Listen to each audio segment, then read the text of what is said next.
officially amazing.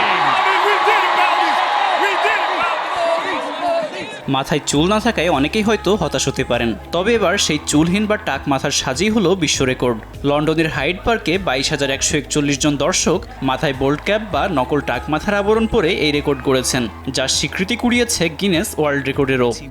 Congratulations, you are officially amazing. লন্ডনে আয়োজিত এই কনসার্টে খোদ পিটবুল নিজেও একটি ক্যাপ পরে এই রেকর্ডের অংশ হয়েছেন।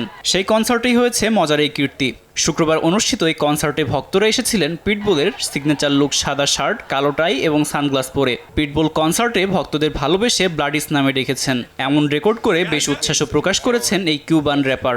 What an honor, a blessing. সব টাকমাথা বন্ধুদের বলছি, আপনারা না থাকলে কোনো পিটবুল নেই, কোনো আন্দোলন নেই, কোনো বিপ্লবও নেই। আপনারা কি দারুণভাবে প্রতিনিধিত্ব করছেন। আপনারা কি ভেবেছিলেন যে এক কিউবান লন্ডনে এসে রেকর্ড করতে পারবে? এই গিনেস ওয়ার্ল্ড বুক অব রেকর্ডসের জন্য আমি খুবই উত্তেজিত। I see y'all all around every city. Y'all have no clue how much I enjoy it. মূলত তার জনপ্রিয়তার কারণেই এবারে বাস্তবে রূপ নিয়েছে পরিকল্পনাটি। কেননা বিশ্বের বিখ্যাত সব গানের তালিকায় রয়েছে তার বেশ কয়েকটি গান। তার অন্যান্য জনপ্রিয় গানের মধ্যে রয়েছে 2014 সালের ফুটবল বিশ্বকাপ উপলক্ষে গাওয়া উই আর ওয়ান নামের গানটিও। ভক্তদের মতে পিটবুলের কনসার্ট মানেই ইতিবাচক পরিবেশ আর নস্টালজিয়া।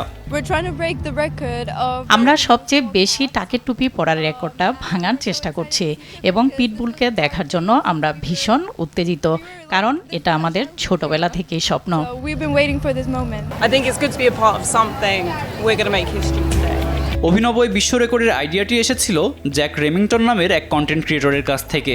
গত বছর একটি টিকটক ভিডিওর মাধ্যমে তিনি এই প্রস্তাব দেন, যা পরবর্তীতে বিবিসি রেডিও 1-এর উপস্থাপক গ্রেগ জেমসের সহায়তায় পিটবুলের কাছে পৌঁছায়। পিটবুল সানন্দে এই প্রস্তাব সম্মতি জানান।